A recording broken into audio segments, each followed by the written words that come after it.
नमस्कार दोस्तों, motivational banker में आपका स्वागत है। दोस्तों, हमें आपके लिए जेआईबी, डीबीएफ और प्री प्रमोशन का वन स्टॉप सॉल्यूशन। फ्रेंड्स, ये वीडियो हम उन मित्रों के लिए बना रहे हैं जो आने वाले समय में प्रमोशन टेस्ट में अपीयर होने वाले हैं। बैंक के जो इंटरनल प्रमोशन एग्जाम होते हैं उनकी जो तैयारी हमारे मित्र कर रहे हैं, ये वीडियो खास तौर पे उन लोगों के लिए है। आप सभी को पता है, इंडियन ओवरसीज बैंक का प्रमोशन का जो रिटन टेस्ट है वो अगले महीने में या इस मंथ एंड में होने वाला है। जो मित्र अच्छे मार्क्स लाना चाहते हैं, जो भी हमारे दोस्त तैयारी करना चाहते हैं, अच्छे मार्क्स लाना चाहते हैं, उनके लिए हमारी वीडियो लाइब्रेरी ऑलरेडी तैयार है, जिसे आप हमारी वेबसाइट www.motivationalbanker.com पर जाकर चेक कर सकते हैं। फ्रेंड्स, इस वीडियो में हम रिसेंटली जो लेटेस्ट चेंजेज हुए हैं उससे रिलेटेड एमसीक्यूज पर डिस्कशन करेंगे। इससे आपको तैयारी करने में भी मदद मिलेगी और आपका नॉलेज भी एनरिच होगा। तो चलिए शुरुआत करते हैं। देखिए, सबसे पहला क्वेश्चन देखिए, सर्टिफिकेट ऑफ डिपॉजिट यानी सीडी जिसको हम कहते हैं, can be issued for a minimum denomination of this amount and in multiple of this amount thereafter. Rupees 1 lakh and 5 lakh, rupees 5 lakh and 1 lakh, rupees 5 lakh and 5 lakh, rupees 10 lakh and 5 lakh. देखिए, मैं आपको बता देना चाहता हूं, 7 जून 2021 को आरबीआई ने नई गाइडलाइन इशू की है सर्टिफिकेट ऑफ डिपॉजिट से रिलेटेड। आप जानते हैं, schedule commercial banks, RRBs, small finance banks या ऑल इंडिया फाइनेंशियल इंस्टीट्यूशंस, ये सभी सर्टिफिकेट ऑफ डिपॉजिट इशू कर सकते हैं। ठीक है, जब सर्टिफिकेट ऑफ डिपॉजिट इशू करते हैं तो आरबीआई की गाइडलाइन कहती है कम से कम सीडी इशू होगा 5 लाख रुपए का, और 5 लाख के मल्टीपल में, यानी 5 लाख, 10 लाख, 15 लाख, 20 लाख, 25 लाख, इस तरह से सीडी इशू होगा।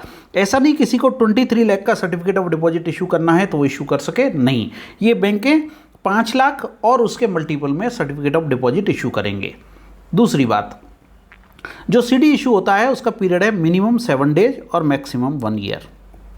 ओके, तो यहां क्वेश्चन आपको पूछा है कि मिनिमम अमाउंट कितना है सीडी का, और दूसरा ये कितने के मल्टीपल में इशू होगा। तो जैसा मैंने आपको आंसर बताया, कम से कम 5 लाख रुपए का सर्टिफिकेट ऑफ डिपॉजिट इशू होगा और 5 लाख के मल्टीपल में इशू होगा। ठीक है फ्रेंड्स, तो ये रिसेंट गाइडलाइन है जो अभी आरबीआई ने 7 जून को रिलीज की है।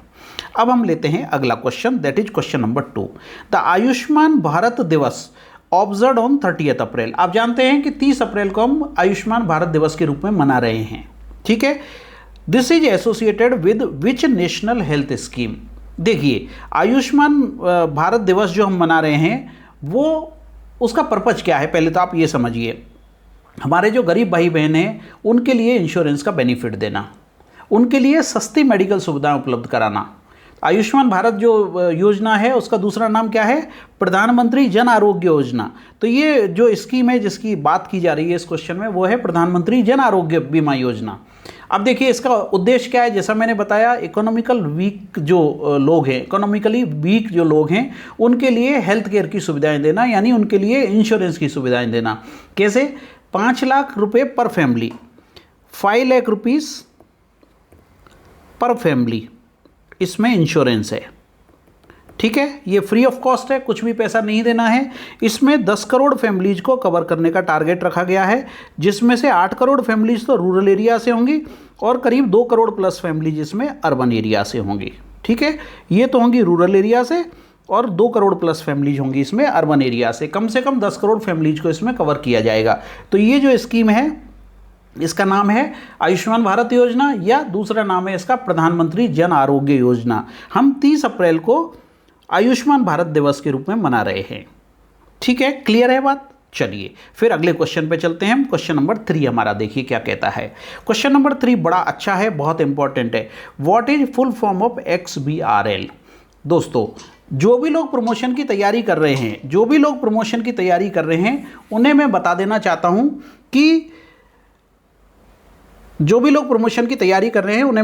चाहता हूं कि जो एब्रीवेशंस हैं उससे रिलेटेड क्वेश्चंस काफ़ी सारे एग्जाम में पूछे जा रहे हैं।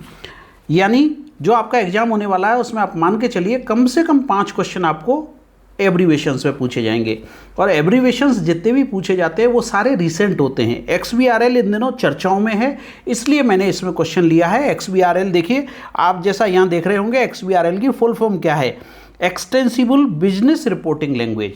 तो ये एक लैंग्वेज है, आंसर भी यहाँ है एक्सटेंसिबल बिजनेस रिपोर्टिंग लैंग्वेज।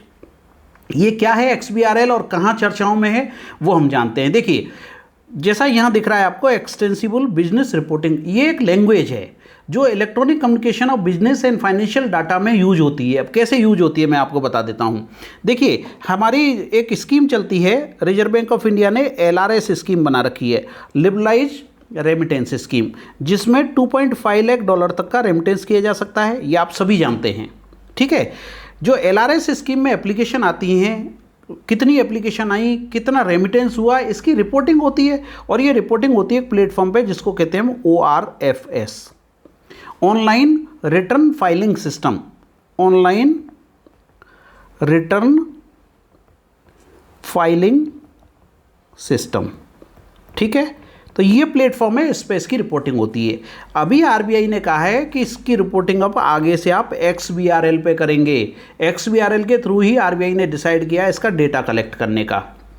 तो ये नया एक इंस्ट्रूमेंट है, नया इसका जो है लैंग्वेज आई है, जिसमें हम बिजनेस डाटा जो होता है हमारा, इलेक्ट्रॉनिक कम्युनिकेशन जो करते हैं बिजनेस का और फाइनेंशियल डाटा का, वो आगे से XBRL के थ्रू होगा। तो धीरे धीरे दूसरे सिस्टम से XBRL सिस्टम पे लाया जा रहा है सिस्टम्स को। ओके, तो ये XBRL की फुल फॉर्म है और मैंने आपको डिटेल इसकी बता दी है, तो इस तरह से आपको इसको याद रखना है। ओके फ्रेंड्स, अब हम चलते हैं अगले क्वेश्चन पे। देखिए हमारा क्वेश्चन नंबर 4 क्या कहता है।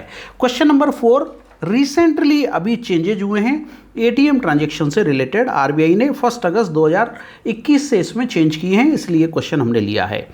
What is the revised interchange fees payable by the customers on ATM transaction with effect from अगस्त 1, 2021। आप जानते हैं ATM के डिप्लॉयमेंट और मेंटेनेंस की कॉस्ट धीरे धीरे बढ़ रही है, तो उसके इंक्रीज को ध्यान में रखते हुए RBI ने डिसाइड किया है कि जो ट्रांजेक्शन्स होते हैं उस पर इंटरचेंज फीस और कस्टमर चार्जेस दोनों बढ़ा दिए जाएं। देखिए, इंटरचेंज फीस जो पहले होती थी वो बता देता हूं पहले आपको। पहले होती थी 15 रुपये, फाइनेंशियल ट्रांजेक्शन पर इंटरचेंज फीस होती थी 15 रुपये, जिसको अभी बढ़ा के कर दिया गया है 17 रुपीज़। ठीक है, नॉन फाइनेंशियल ट्रांजेक्शन पर 5 रुपये फीस होती थी, जिसे बढ़ा के अभी कर दिया है 6 रुपीज़। ओके, ये फीस अभी कर दी है, ये फाइनेंशियल ट्रांजेक्शन की और ये नॉन फाइनेंशियल ट्रांजेक्शन की, और ये इफेक्टिव कब से है? 1 अगस्त 2021 से। यही क्वेश्चन में आपको पूछा गया है, तो इसका आंसर तो आ गया आपका A, 17 रुपये फॉर फाइनेंशियल ट्रांजेक्शन और 6 रुपये नॉन फाइनेंशियल ट्रांजेक्शन। इसके अलावा टैक्स तो लगेगा ही। अब देखिए, जो कस्टमर को चार्ज लगता है वो अभी तक लगता है 20 रुपये प्लस GST। ठीक है, अब ये चार्ज लगेगा 21 रुपये प्लस GST, 21 प्लस GST ये चार्ज लगेगा, और ये इफेक्टिव होगा कब से? 1 जनवरी 2022 से।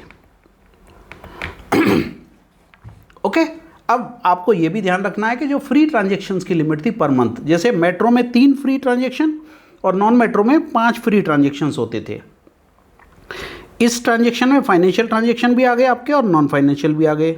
ये ट्रांजेक्शन फ्री होते थे, ये अभी भी फ्री रहेंगे। इसके बाद में ये फीस लगेगी, चाहे आप अपनी बैंक का ATM यूज कर रहे हैं या किसी और बैंक का ATM यूज कर रहे हैं। इसके अलावा आपको ये भी ध्यान रखना है कि कैश रिसाइकलर जो मशीन है उस पर भी यही चार्जेज लागू होंगे। तो नए चार्जेज जो हैं वो क्या आए हैं इंटरचेंजेबल फीस के? 17 रुपये फाइनेंशियल ट्रांजेक्शन के लिए और 6 रुपये नॉन फाइनेंशियल ट्रांजेक्शन के लिए। इसके अलावा कस्टमर चार्जेज जो है 20 रुपये प्लस GST जो लगता था वो बढ़ के 21 रुपये प्लस GST हो जाएगा। ठीक है फ्रेंड्स, तो ये क्वेश्चन काफ़ी इंपॉर्टेंट है, ATM के ट्रांजेक्शन्स में चेंज हुआ है, ये क्वेश्चन जरूर पूछा जाएगा आपको एग्जाम में, इसलिए आपको इसको याद रखना है। ओके, तो ये आंसर आ गया आपका 17 rupees for financial transaction and ₹6 for non financial transaction plus taxes. Okay, चलिए अगले सवाल पे चलते हैं, उससे पहले एक मोटिवेशनल कोट देखते हैं। सक्सेस की सबसे खास बात यह है कि वो मेहनत करने वालों पर फिदा हो जाती है। दोस्तों, सफलता उन्हीं को मिलती है जो जी जान से मेहनत करते हैं, और जो मेहनत करते हैं उन पर सफलता फ़िदा हो जाती है, ऐसा कोट कहता है और ऐसा हम वास्तविक ज़िंदगी में भी जानते हैं। आप देखते हैं हम आपके लिए अच्छे से अच्छा कंटेंट तैयार करने के लिए कितनी मेहनत करते हैं। आपको भी वैसी ही मेहनत करनी है, आपको भी अपने एग्ज़ाम में एक्सेल करना है। हमेशा कोशिश करें कि टॉप पे आपका नाम होना चाहिए, और ये संभव है। अगर आप अच्छा कंटेंट पढ़ेंगे, ध्यान से पढ़ेंगे, पूरा समय देंगे, तो निश्चित रूप से सफलता आपसे बहुत ज़्यादा दूर नहीं है। इसलिए अच्छा कंटेंट पढ़िए, समय से पढ़िए, पूरा समय दीजिए और फोकस रहिए अपने काम पे। निश्चित रूप से आप अगले स्केल में जल्दी ही प्रमोशन पाने में कामयाब हो जाएंगे। ओके दोस्तों, मैं आपको बता देना चाहता हूं कि हमारी कंप्लीट वीडियो लाइब्रेरी हमारी वेबसाइट www.motivationalbanker.com पर उपलब्ध है, जहां आपको मिलेंगे कंप्लीट वीडियो लेक्चर्स, ये सब्जेक्टिव वीडियो। इसके अलावा MCQ के वीडियो मिलेंगे, जो रिकलेक्टेड क्वेश्चंस हैं, रीसेंट एग्जाम जितने भी हुए, अप्रैल मई तक जितने भी एग्जाम हुए हैं, सबके हमने वीडियो बना दिए हैं, वो MCQ की फॉर्म में मिल जाएंगे आपको। इसके अलावा RBI गाइडलाइन में जो चेंजेज हो रहे हैं, हायर स्केल जो स्केल 3, स्केल 4 या स्केल 5 में अपीयर हो रहे हैं, उनके लिए ये वीडियो बहुत इंपॉर्टेंट हैं।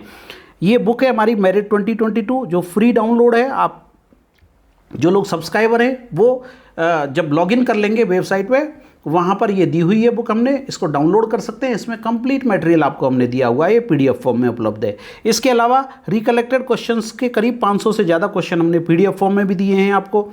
जनरल अवेयरनेस के क्वेश्चन दिए हैं PDF फॉर्म में। इसके अलावा कंप्यूटर अवेयरनेस के क्वेश्चन दिए हैं PDF फॉर्म में। ये कंप्लीट पैकेज है जो आपकी जो प्रमोशन एग्जाम की तैयारी है उसमें 4 चांद लगा देगा, आपको बहुत अच्छी मदद करेगा। ओके, तो एक बार ज़रूर हमारी वीडियो लाइब्रेरी को विजिट कर लें। अब आगे चलते हैं, क्वेश्चन नंबर 5 पे आते हैं।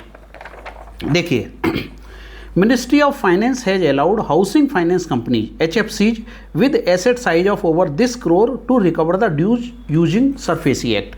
ये क्वेश्चन मैंने इसलिए लिया है कि इसमें अभी रिसेंटली चेंजेज हुए हैं। देखिए, पहले ये लिमिट हुआ करती थी हाउसिंग फाइनेंस कंपनीज के लिए ₹500 करोड़। जिन हाउसिंग फाइनेंस कंपनीज का एसेट साइज यानी लोन बुक, जिनकी लोन बुक 500 करोड़ या उससे ज़्यादा है, उनको राइट दिया गया था कि आपके यहाँ अगर बोरोवर डिफ़ॉल्ट करता है तो आप उसके अगेंस्ट में सरफेसी एक्शन में जा सकते हैं, सरफेसी एक्ट में उस पर एक्शन ले सकते हैं, उसकी एसेट्स को सेल कर सकते हैं। अभी इसको लिमिट को घटा के RBI ने कर दिया है, कितना, 500 करोड़ से घटा कर दिया 100 करोड़ रुपए। अब वो हाउसिंग फाइनेंस कंपनियां जिनका लोन बुक या asset size 100 crore and above है, वो डिफ़ॉल्टर्स के अगेंस्ट में सरफेसी एक्ट में रिकवरी के लिए प्रोसीड कर सकते हैं, उनकी प्रॉपर्टी को सेल कर सकते हैं, जो प्रॉपर्टी बैंक के पास में मॉर्टगेज है। बैंक यानी हाउसिंग फाइनेंस कंपनी के पास में मॉर्टगेज है। ओके, तो ये चूंकि रिसेंट चेंज हुए हैं इसलिए हमने इसको इंक्लूड किया है। तो आंसर आ गया आपका 100 करोड़ रुपीस। ओके फ्रेंड्स, दोस्तों, हमारी कंप्लीट वीडियो लाइब्रेरी हमारी वेबसाइट www.motivationalbanker.com पर उपलब्ध है। इसके अलावा हमारा टेलीग्राम चैनल है, JIB के लिए सेपरेट टेलीग्राम चैनल है और प्री प्रमोशन के लिए सेपरेट टेलीग्राम चैनल है। मैं डिस्क्रिप्शन में इसका लिंक दे दूंगा, आप ज़रूर ज्वाइन कर लें। यहाँ पे हम रेगुलर क्वेश्चंस डालते रहते हैं जो आपके एग्जाम के पॉइंट ऑफ व्यू से बहुत इंपॉर्टेंट हैं। आपको अपनी तैयारी का लेवल भी पता चलेगा कि आप जो क्वेश्चंस तैयार कर रहे हैं और क्वेश्चंस जब आप एक्चुअल में करेंगे तो पता चलेगा क्वेश्चंस काफ़ी गलत हो जाते हैं, तो आपको ध्यान देना पड़ेगा कि हमको क्या करना है। ओके दोस्तों, आप हमारे वीडियोज को पसंद करते हैं, लाइक करते हैं, थम्स अप करते हैं, इसके लिए टीम मोटिवेशनल बैंकर तहे दिल से आपका शुक्रिया अदा करती है। फ्रेंड्स, जो वेबसाइट पे नए हैं, जो इस YouTube चैनल पे नए हैं, उनसे मेरा निवेदन है कि एक बार हमारे चैनल को ज़रूर सब्सक्राइब कर लें, और अगर पहले से सब्सक्राइब है तो बहुत अच्छी बात है, परंतु बेल आइकन प्रेस करना नहीं भूलें ताकि हर वीडियो का नोटिफिकेशन आपको समय से मिलता रहेगा और आप कोई भी वीडियो मिस नहीं करेंगे। Thank you so much friends for watching this video and thank you so much for sparing time to watch this video. IOB के और दूसरी बैंकों के हमारे जो मित्र हैं, एक बार हमारी वीडियो लाइब्रेरी को जरूर विजिट कर लें, आपके लिए काफ़ी यूजफुल हो सकती है। So thank you again.